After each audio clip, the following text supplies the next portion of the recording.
Welcome back to Star History Blitz. My name is Mrs. B. Gonzalez, and we're going to continue learning about 8th grade social studies. Remember that you can always reference to these detailed key points that we're going to be reviewing throughout the video lesson. In this video, we're going to be covering the growth of representative and self-government in colonial America. Let's go ahead and talk about how it all started.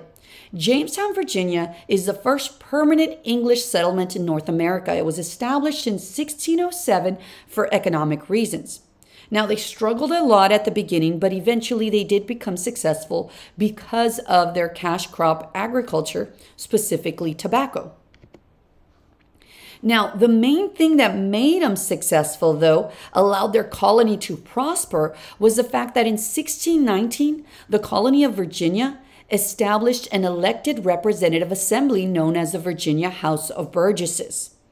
Because the king, England, was 3,000 miles away, there was such slow communication that they needed to be able to make rules and laws there for their colony. They needed to be able to govern themselves at a local level. Now, the king was also busy, right? He was busy fighting a war and he really didn't have time to focus on this one colony that was finally successful. So he allowed them to elect their own representative assembly.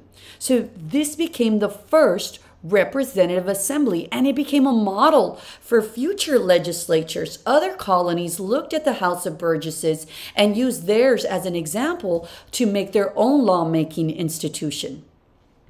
Pilgrims who were escaping religious persecution, they sailed on the Mayflower in search of religious freedom. Initially, they wanted to land where Virginia was at because they were so established. However, a storm blew them off course and they ended up landing way north of that in present-day Massachusetts. So before they get off their ship, which is the Mayflower, they decide to create a social contract. A contract amongst themselves where they all agree to follow rules and laws that they have created. And because of this, it becomes the first self-governing document in North America. This is known as the Mayflower Compact.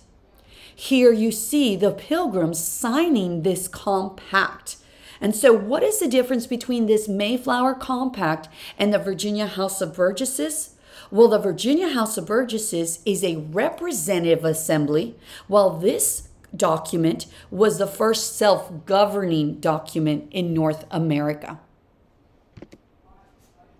Where did they get these ideas to begin with? They were bringing these ideas from European philosophers. So John Locke was an English philosopher who influenced Thomas Jefferson later in writing the Declaration of Independence. He said we're all born with natural rights, which are unalienable. He said we have the right to life, liberty, and the pursuit of property. Of course, Jefferson changed that to the pursuit of happiness.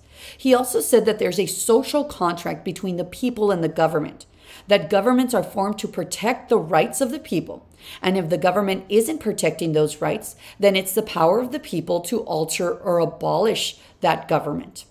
We also later looked at Charles Montesquieu, a French philosopher, who said that the power of government should be separated into branches, right, or into sections. He also influenced the idea of checks and balances. He believed that this would prevent unlimited power and government abuse. Now, the last thing that really contributed to the growth of representative and self-government were the fundamental orders of Connecticut. If you recall in previous videos we mentioned that in Massachusetts Bay, the religious leader there was basically taking advantage of his power. And so two groups decided to leave and create their own colonies. Led by Thomas Hooker, he left and created the colony of Connecticut, while Roger Williams left and created Rhode Island. Now, when Thomas Hooker left, he left because he was upset that in Massachusetts Bay, you had to be part of the church in order to have a voice in government, in order to vote. And so he wanted to change that. So he created what is known as the Fundamental Orders of Connecticut. This becomes the first example of a constitution in North America. He wrote down all the rules and laws, and he also said you don't have to be part of the church. He expanded suffrage, that's the right to vote, beyond church members. So you didn't have to be part of the church to vote or have a voice in government. He also set up election cycles, saying if you're elected to be a representative, it's going to be every 2 years. So all of this contributed to the growth. Now, additionally, when these groups are leaving these colonies, they're leaving because they don't like their religious leader and the way they're running the colony. So they started to get this idea and become more aware of the fact that, hey, I have the right to choose who I want to be my leader. Versus in England, the king is a king. You can't choose him, right? This time period is known as a First Great Awakening. It's a religious revival that created the desire for people to choose their religious leaders. And when you're choosing these religious leaders, in essence, you're choosing who you want to make rules and laws for you to follow. So this also, the First Great Awakening, also contributed to the growth of representative government. Now, what reasons caused them to create the House of Burgesses, the Fundamental Orders of Connecticut, the Mayflower Compact? What were those reasons? Well, the first one is the king is 3,000 miles away. England is far away. That distance created slow communication. By the time they sent word over there, it would take really long to communicate with the 13 colonies. Because of that, they also needed to be able to make rules and laws there in the 13 colonies. They needed to be able to have meetings and have representative assemblies. And lastly, the king was busy fighting a war, and so he was ignoring the colonies. And the colonies were happy about it because they were able to make their own self-governing institutions. This was known as salutary neglect. It's basically being ignored and liking it, being happy about it. Thank you for ignoring us, king, because now we get to grow in representative and self-government.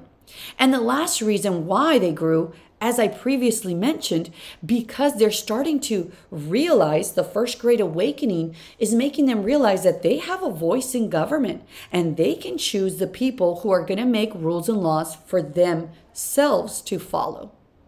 Now, they also had all these ideas that they were bringing over from England. Documents such as the Magna Carta back in 1215 limited the power of the king and also protected them against government abuse. The establishment of Parliament, where Great Britain's legislature was created, and the king had to ask these group of advisors for permission when he wanted to pass new laws or rules. And finally, England had an English Bill of Rights in 1689 that included trial by jury and the right to petition and other personal freedoms. So because of all these things, they knew that was out there and available, and they brought them over and they just started to implement them in the 13 colonies, but basically making them a little bit better because they were making it for themselves, their own rules and laws for themselves, a government of the people, by the people, and for the people. So this is a quick graphic organizer that shows you the causes and the effects to the growth of representative and self-government, and of course the roots of it. They brought all these ideas from England. So make sure that you're able to reference back to these and identify what were some causes and what were some effects. That concludes our Star History Blitz on the growth of representative and self-government. My name is Mrs. B. Gonzalez, and we'll see you next time.